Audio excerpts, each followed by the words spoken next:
বাংলাদেশ বার কাউন্সিলে যারা এমসিকিউ পরীক্ষা দিবেন, সমস্ত বাংলাদেশের যারা শিক্ষানবিশ আইনজীবী ভাই বোনরা আছেন, তারা অবশ্যই সামনে এমসিকিউ পরীক্ষায় বাংলাদেশে যারা আইনজীবী হওয়ার স্বপ্ন দেখেন, তাদের জন্য বাংলাদেশ বার কাউন্সিল কর্তৃক আয়োজিত এই এমসিকিউ পরীক্ষাটি একটি গুরুত্বপূর্ণ ধাপ।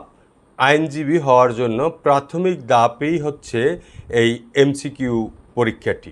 এই পরীক্ষায় উত্তীর্ণ মানে এমসিকিউ পরীক্ষায় উত্তীর্ণ হওয়ার মাধ্যমেই আপনাদের আইনজীবী হওয়ার স্বপ্নের প্রথম ধাপটি আপনারা পূরণ করতে পারেন। তাই এমসিকিউ অতীব গুরুত্ব সহকারে আপনাকে নিতে হবে, এবং যারা শিক্ষানবিশ আইনজীবী ভাই বোনরা আছেন, অবশ্যই এমসিকিউ পরীক্ষায় আপনারা অংশগ্রহণ করার জন্য আইনজীবী হিসেবে তালিকাভুক্তির পথে এক ধাপ এগিয়ে যান এমসিকিউ মাধ্যমেই। আপনারা যারা শিক্ষানবিশ আইনজীবী Bangladesh bar council advocateship MCQ পরীক্ষায় অংশগ্রহণ করবেন, নতুন সিলেবাসের মান বন্টন, সময় 1 ঘন্টা, পূর্ণমান 100, আপনাদের 5 নাম্বার আগেই বলেছি 50।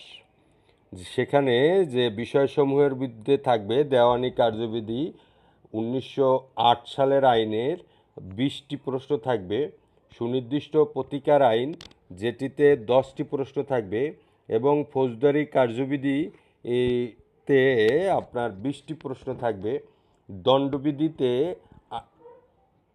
20টি প্রশ্ন থাকবে, এবং সাক্ষ্য আইন 15টি প্রশ্ন থাকবে, তামাদি আইনে 10টি প্রশ্ন থাকবে, বার কাউন্সিল অর্ডার এবং রুলস এবং পেশাগত আচরণ বিধিমালায় 5টি প্রশ্ন থাকবে।